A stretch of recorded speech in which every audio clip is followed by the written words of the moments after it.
Welcome to Spiritual Happy Hour, where we serve spirits. Go get yourself a drink. No, I don't think that line works. it only works The first for time. us. Yeah. Sometimes we forget that the cameras are rolling. Yes. Because we do play around a lot. But anyway, welcome to Spiritual Happy Hour. In Spiritual Happy Hour, during this time, we want to thank the Master Randy Luna for our theme song, which, if you listen to other Spiritual Happy Hours, you will realize that it's just a little different each time he plays it. Wait a second. There are other Spiritual Happy Hours? They're all on YouTube. Oh. Go to Marilyn Harper, Adironda, or Adironda. Our other Spiritual Happy Hours. Yeah. Oh, okay. Just clarifying. What were we talking about? Uh, Anyway. So the reason we do Spiritual Happy Hour is because we want to remind you that you are love. And we want you to go into the week feeling like love. And we want to thank the Master Randy Luna for his original music that he placed in the middle of Spiritual Happy Hour, plus at the beginning and at the end. And we have a message. we do. We have an exercise today. And we get a message from Adironda and the Council of Light. And if you don't know who Adironda and the Council of Light are, Google them. Stick around because today's message is called Holy Instant, Adironda. Oh, my goodness. What could that possibly mean? I'm a little nervous. Well, Marilyn, do you think you have any superpowers? Yeah. What's your superpower? Enthusiasm. Definitely. Definitely.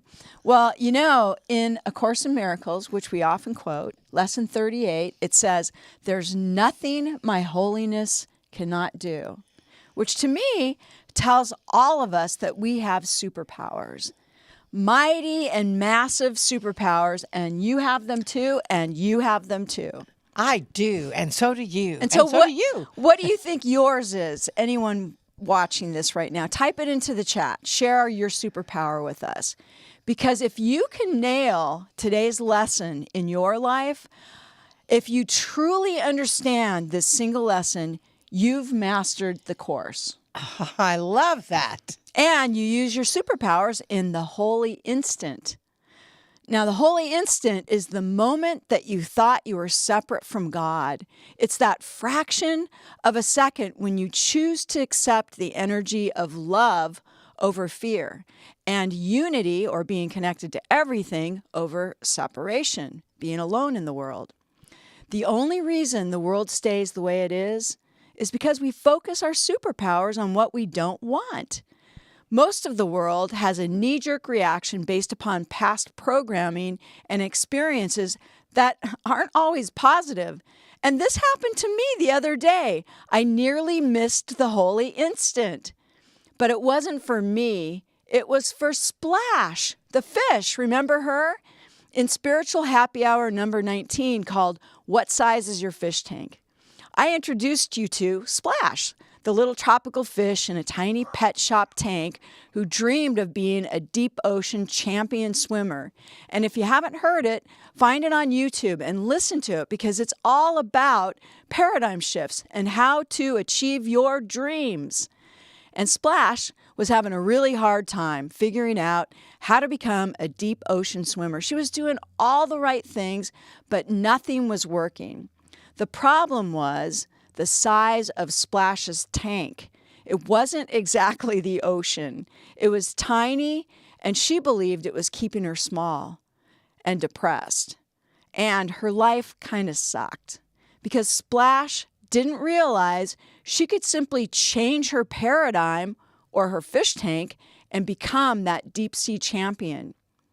And then in the channeled message, Adironda explained that because Splash was focusing on the feeling of already being that deep sea champion swimmer, even while still in that little fish tank, her owner decided that she wanted a different fish. That's why you got to stick around for Adironda's messages. They're expansive. So Splash's owner took Splash and threw her in the ocean. Okay, So radical transparency here. For a moment, when Adirondack said that, I was sitting off stage over there and I was horrified. I thought, oh my God, poor Splash. Her owner just threw her away. And then I had a holy instant. I thought, wait a second. Splash was thrown into the ocean. Oh my God, Splash's dream can now come true. Go Splash. Sometimes I just really crack myself up. Poor little Boyne. I had a knee-jerk reaction of little Splash being a victim of her owner. That's the symbol for victim in American Sign Language. Randy taught me that. Well, Splash's owner, completely unbeknownst to herself, just shifted Splash's paradigm. Or did Splash do it? Splash didn't do it physically, but the universe made it happen upon Splash's request. Has this ever happened to you? It happened to me. I'll tell you about it in a minute. I mean, I didn't see that coming with Splash. I kept thinking about, how can Splash get out of that little fish tank? She can't just jump. She can't walk to the ocean. How could it possibly happen? I was having a cute little human moment. And that's the problem. Most of us immediately try to figure out how to make something happen. We focus on the limitation and how to overcome it rather than just focusing on our superpower on exactly what we want. When Splash just proved to us via Adirondack's conclusion that Splash didn't have to do anything other than just continue to dream and feel into already being that deep ocean powerhouse swimmer. And bam! The next thing she knows, she's in the ocean. Most of the world won't take the time. We don't make the effort to change our habit of negative thinking. Most of the world struggles, fights, and thinks they have to fix the problems. And lesson number 40 from the Course says, I am blessed as a child of the universe. In other words, I'm entitled to being happy and peaceful and so very loved. And my dreams will come true because I feel them. Just knowing this and thinking about this and feeling this way causes your energy to vibrate at a different frequency than most of the world. Knowing that you are entitled to live a life of joy and feeling into that blessed child of the universe is being one with God. Anything else is separation, and you are not separate from God.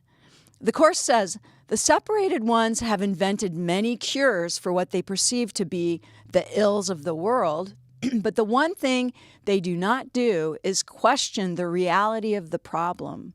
I mean, think about Splash. Splash could have focused on the fact that if she lives in a little fish tank and it's not the ocean, then she's never going to be a deep ocean swimmer, period.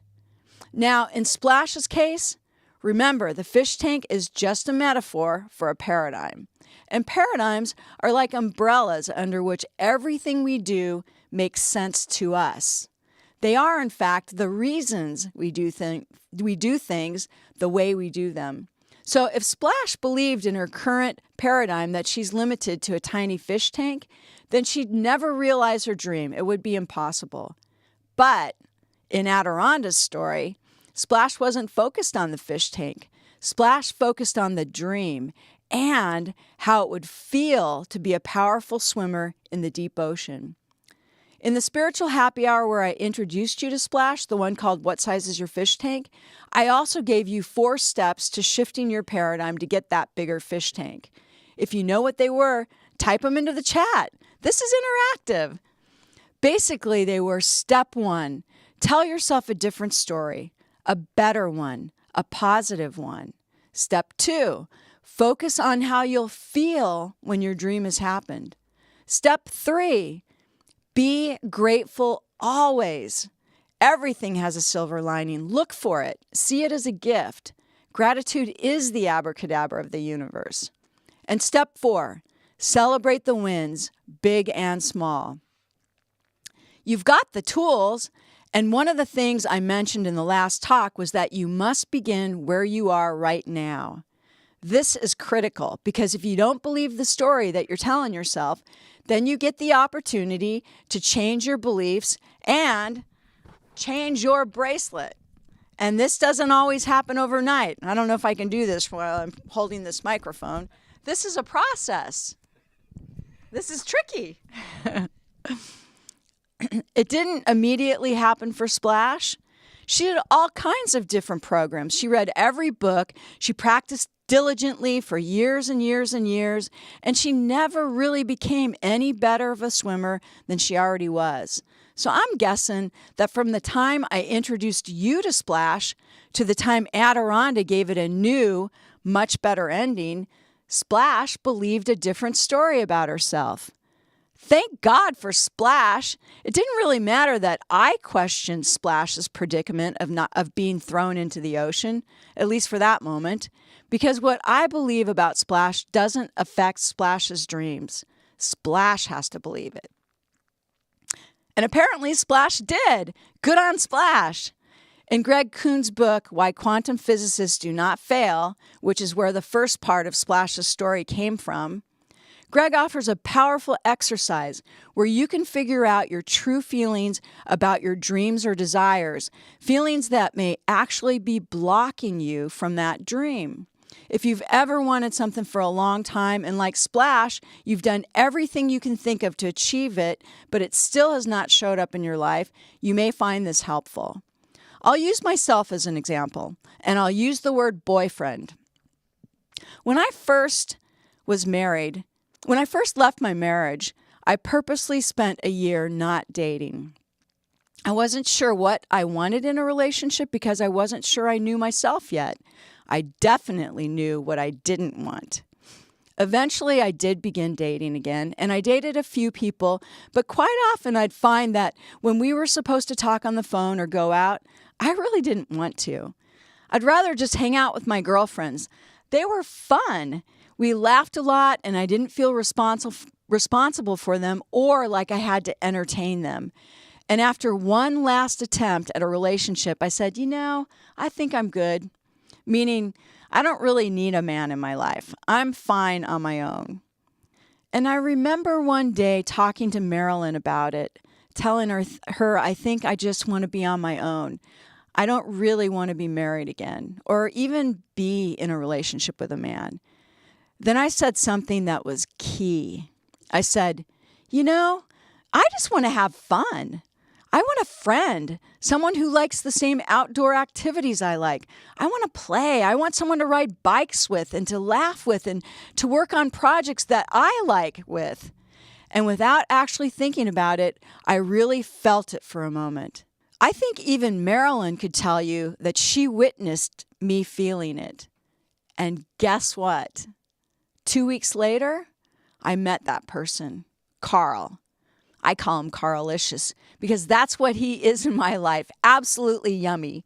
He's the most fun man I've ever been with, and we play and we laugh and we laugh. I mean, he actually thinks I'm funny. And we're completely remodeling our home and yard together, and we work together. It's just one continuous play date. And this all happened within about 6 months. And now, 2.5 years later, we're engaged to be married. Remember, I didn't even think I wanted to be married again. And I have just as much fun with him now as I did when we met. What I realized during this process was that my belief, or my fish tank, was that my husband would need to be my prince. He'd take care of me and adore me, and we'd have the perfect little family. That was my belief. Cinderella, that's how I was raised. That was my training. Marriage was a fairy tale. And my first husband did adore me, and we did have the perfect little family, but he did not take care of me. The truth is, I didn't need anyone to take care of me. I'm pretty self-sufficient, and I'm fiercely independent. And this created resentment and division. It wasn't in alignment with what we both wanted in a relationship. So let's do that exercise I talked about earlier. Grab a piece of paper and write down a word or two for whatever your dream is. What is it you want? that's currently not happening. You got your paper? Okay. In my case, I wanted a boyfriend. I wasn't sure I ever wanted to get married again. Next, I want you to get still for a moment and look at that word you just wrote down and listen to your emotional reaction to that word. I mean, listen deep. What is your mind really telling you? Because it can be sneaky. Please, no offense to any of you men out there. When I got quiet back then, my emotional reaction was actually something like this. Men are expensive. I just want to focus on my retirement. Men take too much time away from things that I enjoy doing. They're needy. I'll have to compromise. It's a lot of work, too. Too many mind games. I never know for sure what's going on, and it's exhausting. I'll have to entertain them. That was my fish tank, my paradigm. Those were my beliefs at the time. Right or wrong, they were blocking me from my Carlicious. Mostly because I was still in my old fish tank of what I had thought about marriage. And boyfriends lead to marriage, right? Can you see how that might not be in alignment with finding the next love of my life? Yeah, because those beliefs create feelings that create a vibration that causes my superpowers to bring in exactly a partner who matches those attributes. This is why it never really works to write down all of the things that you want in a relationship. Instead, simplify and focus on the feeling. It wasn't working for me until I just gave up. I said, I'm fine. I'm good. I think I'd just rather hang out with my girlfriends. They're fun. They make me laugh. Right then, I created relationship with fun, and I shifted my paradigm. Right then, I had a holy instant.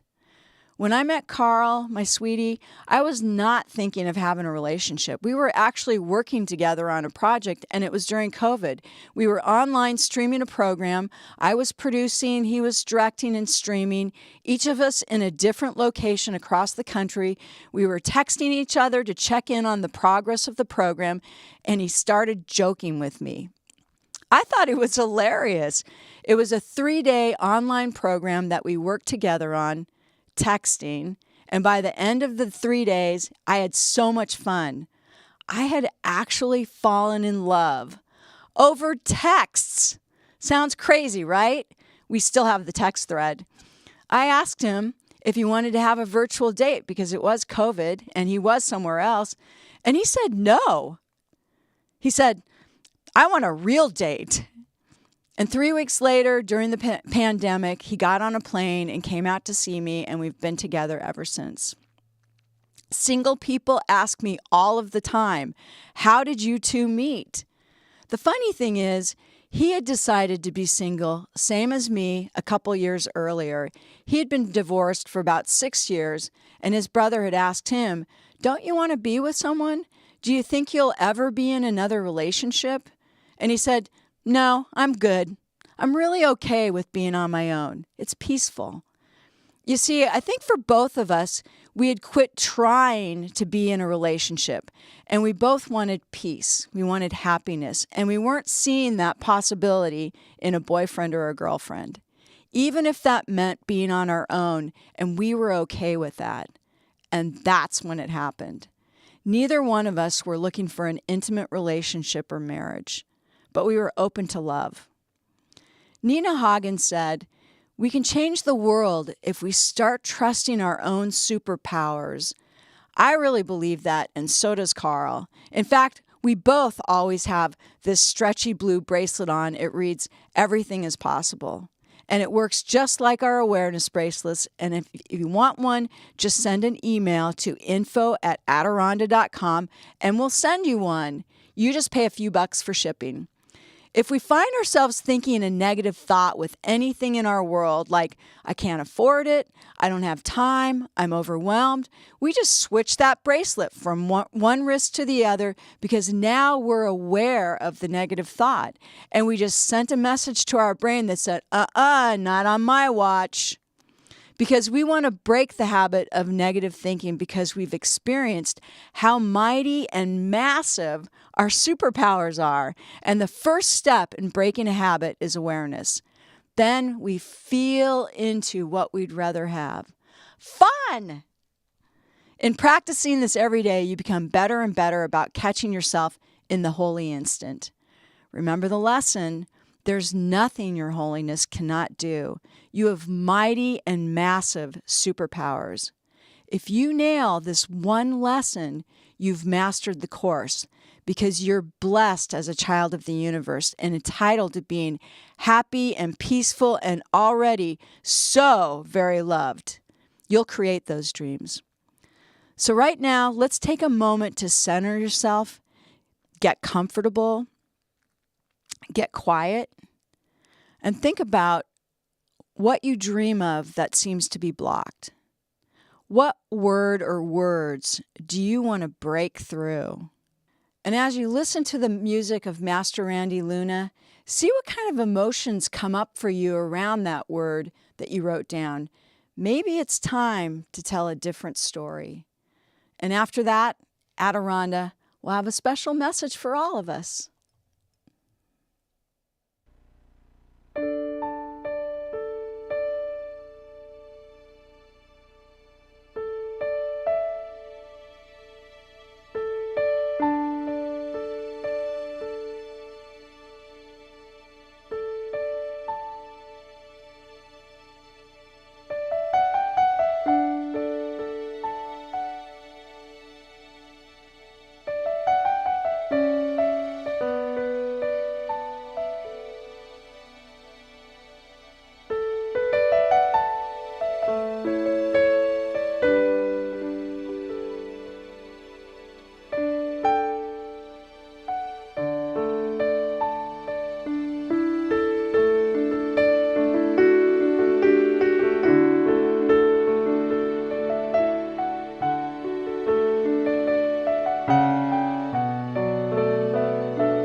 So it is good day to you, huh? And it's good day to you, good day to you, good day to you, good day to each and every one of you, huh? It is a very good day in your world as long as you are feeling that it is a good day in your world. And if you're feeling that it is not so much of a good day, then that is what you are creating. And why would you do that? Our little story of Splash shows you that. You know, you cannot be limited by what you see around you in current reality. So feel into what you're asking. Feel into the feelings. That's the first step in creating anything. And you do not have to spend 3 hours and light the candle and light the incense and go out under the full moon and do the little naked dance and lift your leg up and put your tongue out or do anything like that. All you have to do is just state it, feel it, and it is so. Feel it, state it, and it is so. Trust. Trust so completely that the universe has your back. Trust so completely that everything is in divine order. Trust so completely that poor little Splash that got thrown out into the ocean did learn to be a big fish in a big ocean. And that is the amazing part. And you know, sometimes it may take a little energy for the universe to work its way through. So we're going to tell you another aspect of the story, of the Carol and Joy story. Our vessel Marilyn wanted to tell it, but we are going to. For you see, the first time we met Carol, he had these 2 beautiful young women hanging off of his every word. They were doing whatever he said, and the Joy looked at him and didn't give him the time of day, because that is that prejudgment thing. When you look at one thing and you think that reality is this, it may not be, or it may be. There's always 2 sides to every story. And she says, he's a typical LA person, has these hot young women all over him, right? 1 year later, he was indeed the video person again for Lee Carroll and our event, the Channeling Retreat, which is now recorded on the website. And we do not ask, the vessel Marilyn says, well, where are those 2 women that you had with you before? And he said, my daughters? So you see, what may be current reality may not be the actual reality that you make up the story about that it is. But then at the same time, we don't want you to get the wrong idea. The 2 of them were not ready for that relationship. Do you understand what we're saying? The universe waited a year until both of them were ready for the relationship where they'd both thought, we're not even interested. I just want to have fun. And that is how it manifests. You see, it is a matter of letting go of all of the details. It is a matter of shifting your consciousness, which we understand against all of you Virgo people that plan out every moment and organize all your pencils going in the right direction. That is fine. You can do that. But then you'll just let go of it. Then you get to let go of how those pencils get on your desk in the first place. Do you see what we say? That is the key, is you get the opportunity to trust God, the universe, source, whatever. The vessel and the Joy and the Carol, phonologist Fink and Rando were just talking a few moments ago about how Rando plays this amazing music. That he does not plan out a note, he does not write a thing. He feels into the music. You can watch him. He goes over the piano keyboard, connects in with the intention, and then simply allows Spirit to create through him. Take a deep breath. Every moment, Spirit is creating through you, as you. Spirit is creating as your every thought. You understand what we are saying? It is that instance of time that you ask for something, and then, the universe may have something better in mind. We know the joy could never have created someone like Carol in her life because of the old paradigm. So she had to let go of that old paradigm and simply be present with what was. So what are you being present with? What did you ask? What word did you say that then you meditated on? Huh? We know our vessel Marilyn did. She picked a word. She picked 2 words, actually. Good health. For you see, a few months ago, the doctor gave her a good bill of health and said, oh, your heart is near normal size. Everything is going in the right direction.